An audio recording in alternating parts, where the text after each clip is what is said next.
le seul moyen en fait d'atténuer ces souffrances, c'est le soin ultime, qui est effectivement pour pragmatiquement la mort, mais qui est pour eux en fait un soin. En fait, ils font pas un acte de mort, ils font un acte de soin, c'est très important.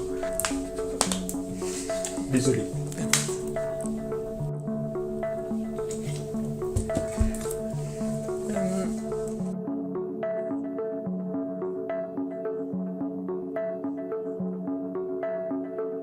La maladie de Parkinson, déjà, c'est une maladie incurable et donc qui évolue dans le temps. Donc on sera forcément de plus en plus malade.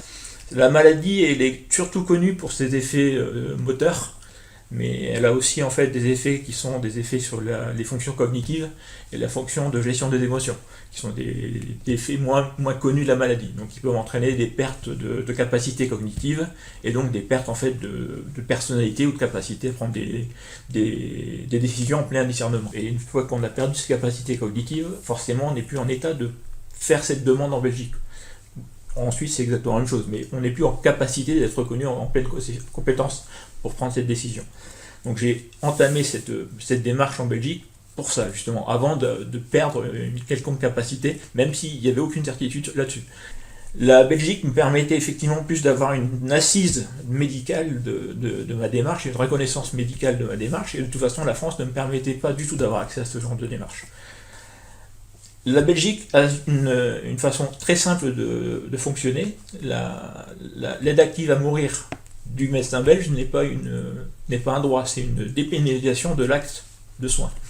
C'est-à-dire qu'il doit répondre en fait à des choses bien précises, à un cahier des charges bien précis, pour avoir effectivement une reconnaissance que la maladie est incurable, qu'elle entraîne des douleurs en fait qui sont psychiques, morales, physiques, qui sont incurables. Le seul moyen en fait d'atténuer ces souffrances, c'est le soin ultime, parce qu'ils considèrent que c'est un soin ultime, qui est effectivement pour pragmatiquement la mort, mais qui est pour eux en fait un soin.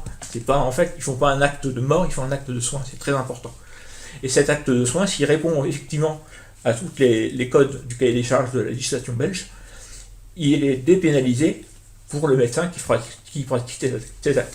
Dès le début, j'ai visé l'association pour le droit à mourir dans la dignité, 59 vu que je suis sur l'île, pour avoir effectivement des contacts de médecins, et ils m'ont aidé et accompagné tout au long de la démarche pour bien savoir déjà si je rentrais dans les bonnes considérations en Belgique, pour pas noyer non plus le système de soins belge et pas affronter en fait une déception parce que mon dossier ne répondait pas à la législation.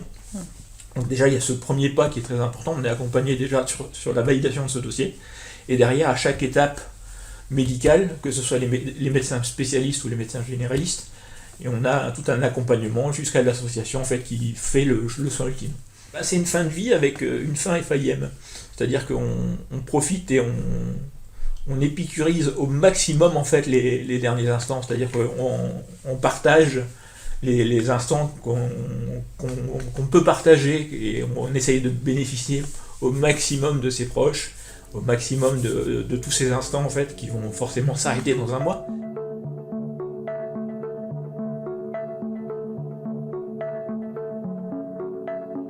Quelque part, tant que je resterai dans cet endroit-là, je resterai vivant avec eux. C'est aussi pour ça que c'est pas un message de mort. C'est aussi pour ça que c'est un message d'espoir. Quelque part, moi je suis pas politique, je suis pas médecin, je suis juste en fait le maillon qui a eu le droit en fait de dire stop, on arrête, parce que la Belgique me le permet. Et m'a dit stop, on arrête, à moi personnellement, parce que je répondais à des critères. Ça n'a pas imposé en fait à mes collègues jeunes Parkinson de faire exactement la même démarche, loin de là, mais ça m'a permis à moi d'ouvrir cette porte. Il n'y avait rien d'obligatoire en fait par rapport à un quantum de population. C'est vraiment personnel, c'est mon choix personnel qui a été validé par un médecin en toute connaissance de cause, avec des avis médicaux, pour justement avoir ce soin ultime. Et en France, on n'a pas ça. Moi, ça a été fantastique, quoi. Ça a été des moments d'échange et de partage. J'ai eu un pot de départ dans mon établissement qui était organisé, sauf que au lieu du discours du directeur sur Sur ma carrière, c'est moi qui ai expliqué en fait ma démarche. J'ai été porté par tous ces gens qui sont venus. Certains n'étaient pas des habitués en fait des au revoir et sont venus quand même parce que c'était moi quoi. Donc j'ai reçu des preuves d'amour qui sont fantastiques quoi.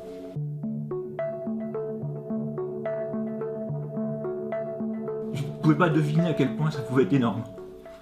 On parle souvent de l'amour humain, de la bonté humaine.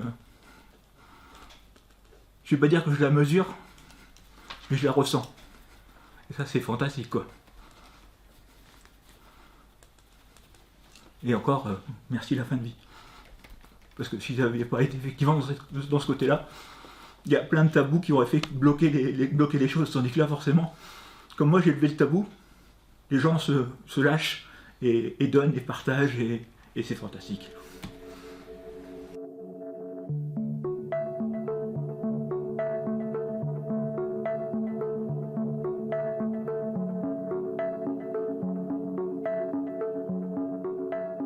Être et paraître. Chronique d'une fin de vie, mais pas de la fin de la vie. Bonjour, je me présente, je m'appelle Pierre, j'ai 48 ans, j'en aurai jamais 49. J'ai été diagnostiqué d'un syndrome de Parkinson à l'aube de mes 40 ans. Je suis parkinsonien depuis trop longtemps déjà. Je ne recherche pas la postérité, juste à porter la parole de mes pairs, de ces personnes que la maladie amène à faire le choix de leur vie jusqu'au bout. J'ai fait le choix de la mienne, j'ai d'ailleurs plusieurs fois fait des choix. Le choix de me battre contre la maladie, le choix de parler contre la maladie, le choix de parler des jeunes Parkinson, le choix d'aider mes camarades de combat. Tous ces engagements ont été les miens, pas ceux de mon médecin, pas ceux de mon entourage, pas ceux de ma famille, les miens. Mais j'ai toujours été entouré, à chaque fois par ma famille, par mon entourage et par mon médecin. Lorsque j'ai effectué mon dernier choix, tous n'ont pas été d'accord, aucun n'a été ravi, et j'ai respecté leur position comme ils ont respecté la mienne. Sur ce chemin qui m'emmène, je ne suis pas seul et je peux en profiter encore de la vie. Profiter car je ne suis pas cloué sur un lit d'hôpital. Profiter parce que je suis en pleine conscience de ces moments que je vis, de ce partage qui me porte et me fait dire merci. J'ai compris que je pouvais potentiellement porter un mauvais message et je ne le veux vraiment pas. Aux malades de tous horizons et aux patients parkinsoniens, je veux dire que mon engagement est avant tout en faveur du soin ultime. Le soin qui peut arriver qu'en dernier recours, quand tout le reste a été essayé et quand toutes les batailles ont été menées.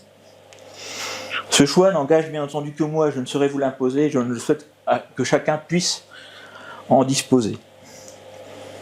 Le choix de la vie, bien sûr, mais aussi le choix de pouvoir dire stop quand le ressenti du malade est qu'il ne vit plus et que ce qu'il vit n'est plus une vie.